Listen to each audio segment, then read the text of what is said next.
এরকম তো হয় না, আমি কাউকে চিনতে পারছি না,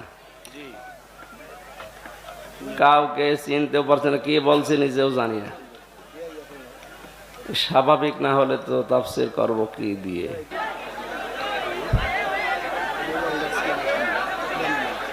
না, আমার তো স্বাভাবিক অবস্থান নেই, আমি আমার কন্ট্রোলের বাইরে,